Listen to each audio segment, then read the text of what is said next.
بے بنیاد قرار دیا گیا۔ علی سے ہمارا رابطہ ہوا ہے۔ علی، اس خط کے سامنے آنے کے بعد سے حکومتی نمائندوں سے بات ہو سکی ہے؟ کوئی حکومتی موقف سامنے آیا ہے کہ تمام الزامات مسترد کیے جا رہے ہیں طارق فاطمی صاحب کی جانب سے؟ تو کوئی ایسا نمائندہ جو بات کر سکا ہو اس معاملے پر اب تک؟ جی یقیناً اس وقت جو صورتحال ہے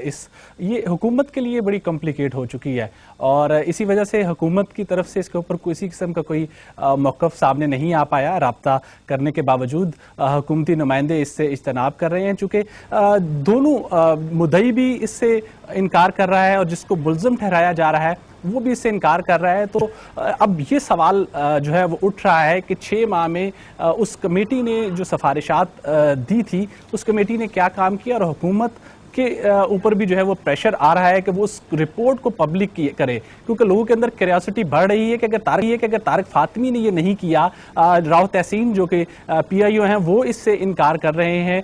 تو یہ آخر کیا کس نے ہے؟ یہ اب سوال جو ہے وہ بڑا اٹھ کے سامنے آ رہا ہے، کیونکہ فوج بھی اس کو ریجیکٹ کر چکی ہے۔ سامنے آ رہی ہے نا کہ راؤ تحسین کی بھی بات ہوئی، اس کے بعد پھر طارق فاطمی کو عہدے سے ہٹانے کی خاص طور پر جو باتیں اسحاق ڈار صاحب کا بھی ہم نے بیان بھی سنایا، انہوں نے واضح طور پر کہا تھا کہ اگر ان کو ہٹایا گیا تو انتظامی تبدیلی ہوگی، پورٹ فولیو چینج ہو رہا ہوگا، ڈان لیکس کا اس سے کوئی تعلق نہیں ہوگا۔ اب کیا واقعی پورٹ فولیو چینج کرنے کی بات ہو رہی ہے؟ اگر پورٹ فولیو چینج کرنے کی بات ہو رہی ہے تو طارق فاطمی صاحب کا جو غصہ ہے، جو ناراضی ہے، وہ تو ان کے خط میں نظر آتی ہے۔ وہ قبول کریں گے کوئی اور پورٹ فولیو؟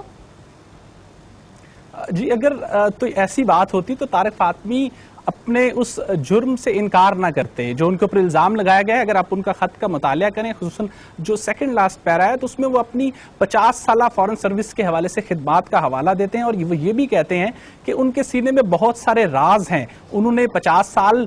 جو ہے وہ قوم کی خدمت کی ہے، قوم کے لیے اہم جو ہے وہ اسٹریٹجک معاملات میں انہوں نے جو ہے وہ ڈیل کیا ہے، اور ان کے سینے میں بہت سارے راز ہیں، یہ انہوں نے کہا ہے۔ تو اس سے یہ ثابت جو کہ کہہ رہی ہے حکومتی وزراء جو دوسرا ورژن دے رہے ہیں اس کی نفی ہوتی ہے، اور اس کے ساتھ ساتھ یہ بھی جو ہے وہ سامنے آتا ہے کہ حکومت جو ہے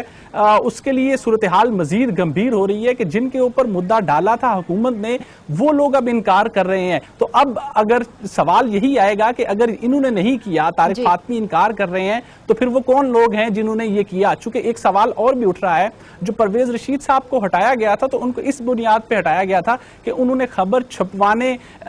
میں جو ہے وہ رکوا نہیں سکے اس کو، لیکن اس کیس میں طارق فاطمی اور راؤ تحسین کے معاملے میں یہ صورتحال نہیں ہے۔ یہاں پہ جو ہے وہ یہ کہا جا رہا ہے کہ ان کی کہیں نہ کہیں انہوں نے اس خبر کے حوالے سے جو ہے وہ کوتاہی کی ہے، یا